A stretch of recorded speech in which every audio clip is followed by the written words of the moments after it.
నియోజకవర్గానికి ఎమ్మెల్యే, రాష్ట్రానికి మంత్రి, ప్రభుత్వంలో కీలక ప్రతినిధి అయినా ఎక్కడా హడావిడి లేదు. హంగామా అసలే చేయడం లేదు. తన పని తాను చేసుకుంటూ పోతున్నారు లోకేష్.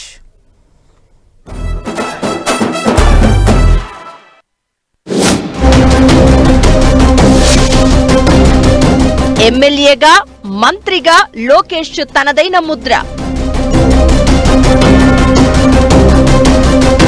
మంగళగిరిని కంచుకోటగా మార్చుకునే ప్లాన్. ఏపీకి పరిశ్రమలు, పెట్టుబడులు తేవడంలో కీ రోల్. ఎమ్మెల్యేగా మంగళగిరిలో మకాం పెట్టారు.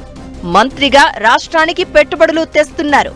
హడావుడి లేదు, మీడియాలో ఎక్స్పోజర్ కోరుకోవడం లేదు, ప్రెస్ మీట్లు పెట్టి అటెన్షన్ గ్రాబ్ చేయాలనుకోవట్లేదు. ఓవైపు మంగళగిరి ప్రజలకు అందుబాటులో ఉంటూనే నవ్యాంధ్రకు పరిశ్రమలు తేవడం మీద ఫోకస్ పెట్టారు మంత్రి నారా లోకేష్.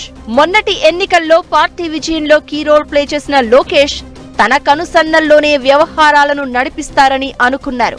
కానీ తన నియోజకవర్గం, తన మంత్రిత్వ శాఖ తప్ప ఎవ్వరి జోలికి వెళ్లడం లేదు. మిగతా మంత్రుల శాఖల్లో ఇన్వాల్వ్ కూడా కావడం లేదు. నిత్యం ప్రజలకు అందుబాటులో ఉంటూ పనులు చక్కబెడుతూ మిగతా క్యాబినెట్ సహచరులకు ఆదర్శంగా నిలుస్తున్నారట. అంతేకాదు డిప్యూటీ సీఎం పవన్ కళ్యాణ్ తో చాలా సఖ్యతతో ఉంటున్నారు.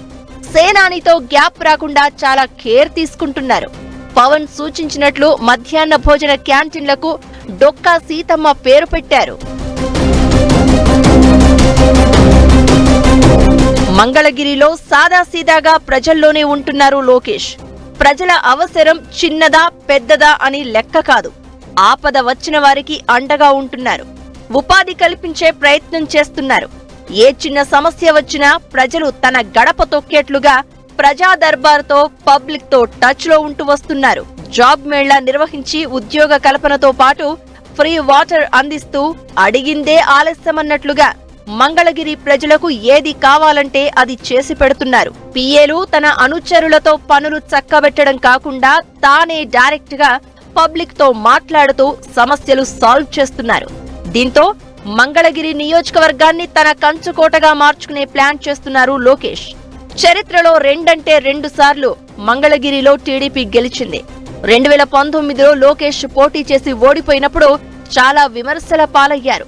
ఛాలెంజ్ గా తీసుకుని మరీ పట్టుదలతో మళ్లీ అదే మంగళగిరి నుంచి పోటీ చేసి 2024 ఎన్నికల్లో గ్రాండ్ విక్టరీ కొట్టారు లోకేష్. గెలిచాం, ఈ 5 ఏళ్లు డోకాలేదని కాకుండా లోకేష్ పనితీరులో లాంగ్ టర్మ్ వ్యూహం కనిపిస్తోంది.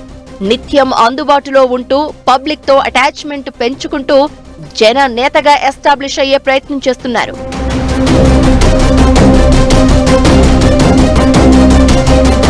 శాఖాపరంగానూ చాలా దూకుడు నిర్ణయాలు తీసుకుంటున్నారు లోకేష్. ఎక్కడా హడావిడి లేదు. మీడియా ప్రచారం కూడా కోరుకోవడం లేదు. డ్రగ్స్ కట్టడి కోసం పోలీస్ డిపార్ట్మెంట్ లో ఈగల్ అని సపరేట్ వింగ్ ఏర్పాటు చేయించారు. ఎంఎస్ఎంఈ పాలసీ తీసుకురావడంలోనూ లోకేష్ దే కీ రోల్. అంతేకాదు విదేశాల్లో ఎవరైనా ఏపీ వాసులు ఇబ్బంది పడుతున్నట్లు తన దృష్టికి వచ్చినా ఇమీడియట్ గా రియాక్ట్ అవుతున్నారు లోకేష్. స్కూళ్లు, కాలేజీల్లో ఎక్కడ సమస్య వచ్చినా వెంటనే స్పందిస్తున్నారు. ఇలా ఇష్యూ ఏదైనా, సమస్య చిన్నదైనా పెద్దదైనా క్విక్ గా రెస్పాండ్ అవుతూ సరిదిద్దే ప్లాన్ చేస్తున్నారు. అంతేకాదు యువగళం పాదయాత్రలో తన దృష్టికి వచ్చిన ఇష్యూస్ విషయంలోనూ ఇప్పుడు తన ముద్ర చూపిస్తున్నారు లోకేష్. సైలెంట్ గా రెడ్ బుక్ అమలు చేస్తూ హడలెత్తిస్తున్నారు. దావోస్ టూర్ లో పలు పెద్ద కంపెనీలతో చర్చలు జరిపి పెట్టుబడులు పెట్టేలా చేశారు. వైజాగ్ కు టీసీఎస్ కంపెనీని తీసుకొచ్చిన లోకేష్ అందులో 10,000 మందికి ఉపాధి దొరికేలా చేయడంలో సక్సెస్ అవుతున్నారు. అనకాపల్లి జిల్లాలో 1.4 లక్షల కోట్లతో 17.8 మిలియన్ మెట్రిక్ టన్నుల ఉత్పత్తి సామర్థ్యంతో ఇంటిగ్రేటెడ్ స్టీల్ ప్లాంట్ ఏర్పాటుకు అడుగులు పడేలా చేశారు. ఇంకా చాలా కంపెనీలకు భూ కేటాయింపులు, ఉపాధి కల్పన వంటి అంశాలపై ఫోకస్ పెట్టారు టీడీపీ యువనేత. అటు మంగళగిరి ఎమ్మెల్యేగా, ఇటు మంత్రిగా తన శాఖలను చక్కబెడుతూ సైలెంట్ గా తన పని తాను చేసుకుంటూ పోతున్నారు లోకేష్. ఓవైపు చంద్రబాబు, మరోవైపు పవన్ కళ్యాణ్ ఇద్దరూ సీఎం, డిప్యూటీ సీఎం హోదాలో పవర్ సెంటర్స్ గా ఉన్నారు. లోకేష్ మాత్రం అన్నీ తానై వ్యవహరిస్తున్నా ఎక్కడా ఎక్స్పోజ్ కావడం లేదు. పారిశ్రామికవేత్తలు, రాజకీయ నేతలు, సినీ ప్రముఖులు ఎవరైనా లోకేష్ తోనే భేటీ అవుతున్నారు. ప్రభుత్వంలో పవర్ సెంటర్ గా ఉంటూనే ఆయనపై మంచి ఒపీనియన్ తెచ్చుకుంటున్నారు లోకేష్. ఒకప్పుడు లోకేష్ అంటే అవహేళనగా మాట్లాడిన వారు కూడా ఇప్పుడు ఆయన పాజిటివ్ ఎనర్జీ అంటూ ఆకాశానికెత్తుతున్నారు. అలా తనను తాను అప్డేట్ చేసుకుంటూ అటు ప్రజలతో, ఇటు ప్రభుత్వ పరంగా అన్ని వర్గాలతో అటాచ్మెంట్ పెంచుకుంటున్నారు లోకేష్.